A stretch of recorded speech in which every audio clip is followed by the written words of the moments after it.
You believe in something. Something true, something right, something that your conscience tells you is just, and you stand up for it. But when you do, everyone turns against you. Your government calls you a terrorist. Your country hunts you. The world watches and judges. Your own people are divided. Some support you. Some think you are crazy. And you are alone. Completely alone. This is the story of Nelson Mandela. But this is not a story about what he did. This is a story about what it feels like to stand alone, when everyone judges you, when the entire world thinks you are wrong, when you have nothing but your conviction. Nelson Mandela said this, and I want you to really hear it. I learned that courage is not the absence of fear, but the triumph over it. Think about what this means. Courage is not fearlessness. Courage is not some superhuman ability to not feel afraid. Courage is feeling the fear, feeling it deeply, and then choosing to do what is right anyway. Most people wait until they are not afraid to act. They wait for fear to go away. They wait for certainty. They wait for permission. But Mandela teaches that this is backwards. You feel the fear. You feel it with everything you have. Your heart racing, your hands shaking, your mind screaming danger.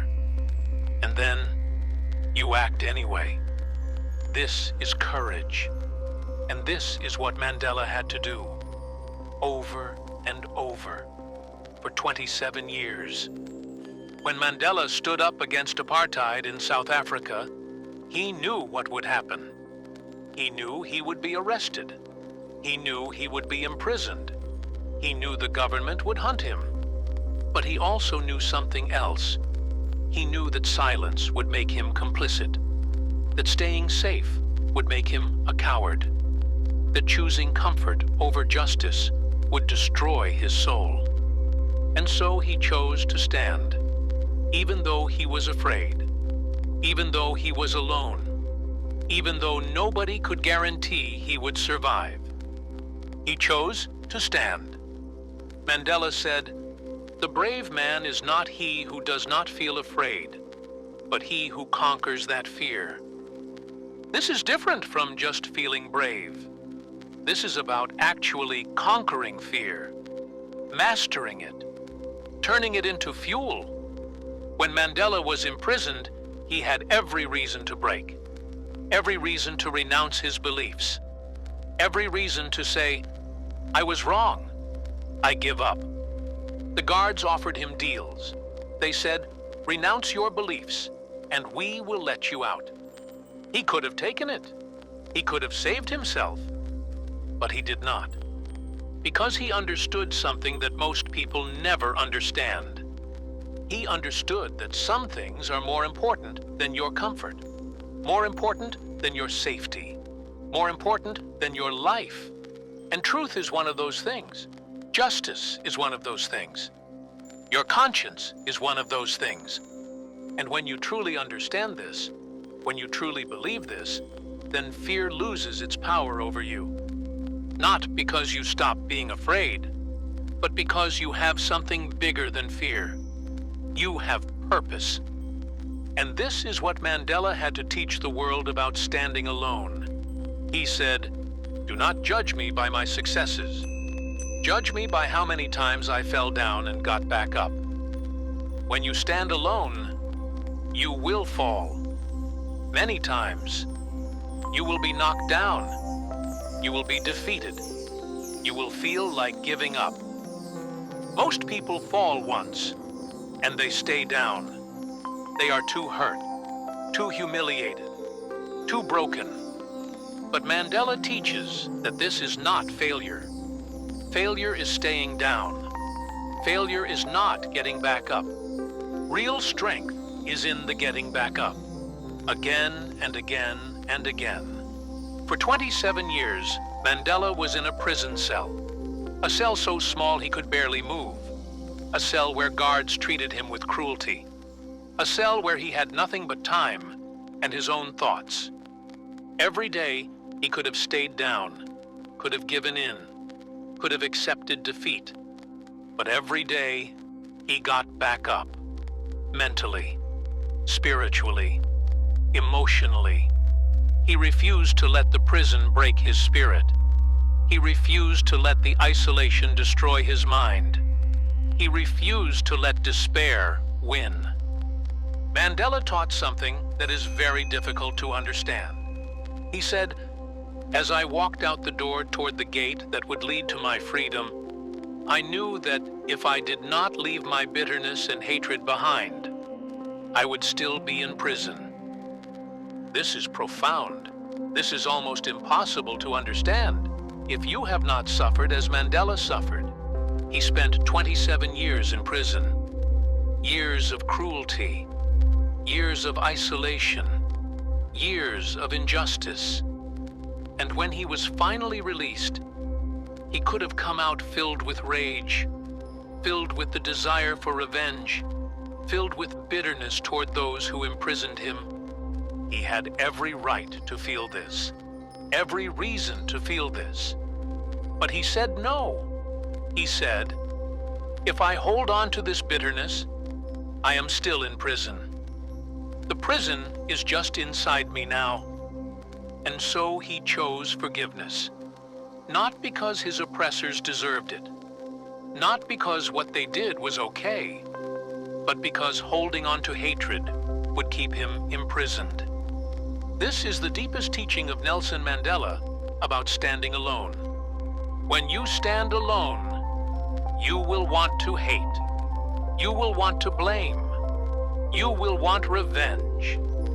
But if you give in to these feelings, you remain imprisoned, even after you are released.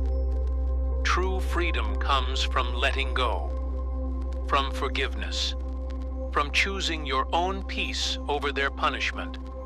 And Mandela had another teaching about what it takes to stand alone. He said, "May your choices reflect your hopes, not your fears." When you stand alone, fear is everywhere. Fear of judgment, fear of failure, fear of suffering, fear that you are wrong. And these fears will try to control your choices. They will whisper, "Play it safe. Do not stand out. Agree with everyone so they do not judge you." But Mandela teaches that you must choose based on your hopes, on your dreams, on your vision of what is right, not based on fear. This is incredibly difficult because fear is loud, fear is immediate, fear is powerful, but hope is quieter. Hope is patient. Hope is deeper. And if you listen carefully, if you quiet all the noise, you can hear your hope, your true purpose, your deepest beliefs. And you must choose based on that, not on fear. Mandela said something that applies to anyone standing alone. He said, "I am not truly free as long as my people are not free." This is the teaching about why you stand alone. It is never for yourself. It is always for something bigger than yourself. When you stand alone for something selfish, you will break. The isolation will destroy you. The judgment will crush you. But when you stand alone for your people, for justice, for truth, for something bigger than yourself, then you have the strength to endure. This is what kept Mandela alive for 27 years. It was not his personal comfort. It was not his desire to be happy. It was his commitment to his people, to freedom, to justice. And this commitment was bigger than any suffering he endured. And here is something that Mandela understood about standing alone that most people miss. He said, "The greatest glory in living lies not in never falling, but in rising every time we fall." Society teaches us that success means never failing, never being judged, never being wrong. But Mandela teaches that the opposite is true. True success is not about perfection. It is about rising, again and again, no matter how many times you fall. When you stand alone, you will be judged, harshly, unfairly, cruelly. You will be called names. You will be mocked. You will be isolated. But if you keep rising, if you keep standing, if you keep believing, then something shifts. The judgment loses power. The isolation becomes strength. The standing alone becomes a testament to your character. People begin to see not your weakness, but your courage. Mandela taught that standing alone requires something very specific. He said, "I learned that people will forget what you said. People will forget what you did. But people will never forget how you made them feel."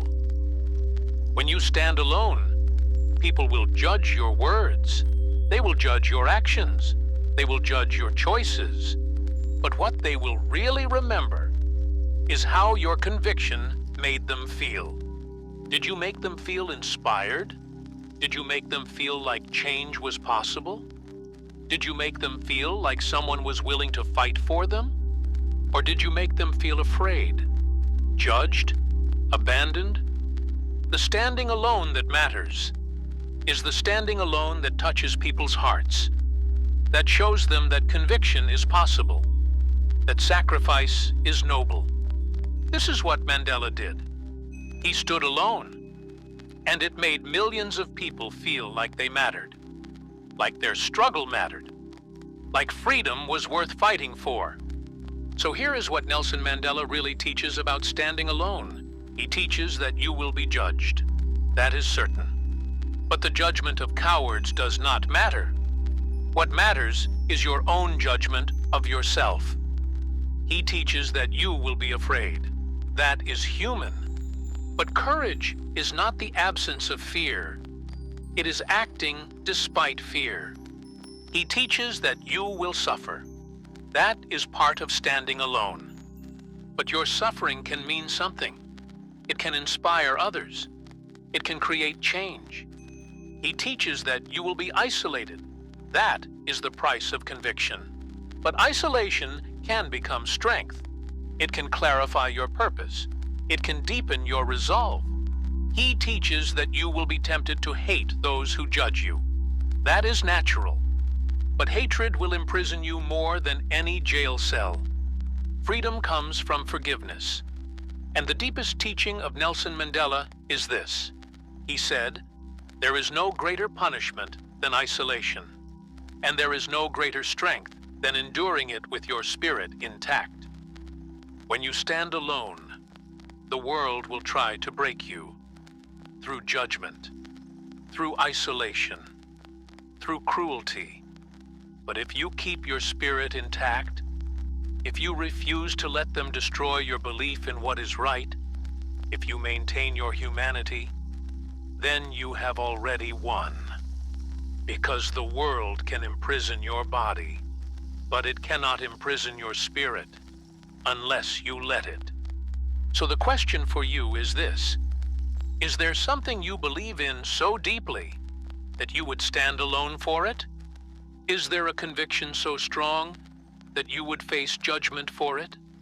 Is there a purpose so important that you would sacrifice comfort for it? Because Nelson Mandela proved one thing beyond any doubt. The person who stands alone for what is right may suffer, may be judged, may be isolated, but that person becomes free, truly free, in a way that those who play it safe can never understand. Thank you for listening to Lessons Written in Pain. We have come to the end of today's talk. But before you close this screen and go back to the noise of the world, let this old man ask one small thing from you. If these words touched even a corner of your heart, if even one sentence made you feel you are not alone, Then do two small things for me. First, press that red button below and subscribe. It costs you nothing, but it tells me my voice reached one more soul before I leave this world. Second, touch the like button once, just once. It helps this message travel to someone else who is sitting in the dark tonight, searching for light. And if you really want to make this old man smile, write one line in the comment box. Anything. Even just, "I am listening."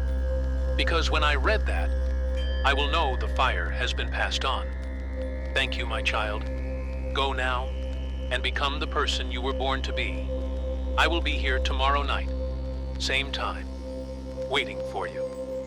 Subscribe so the elder's voice never dies. Like so someone else finds light tonight. Comment one word: listening.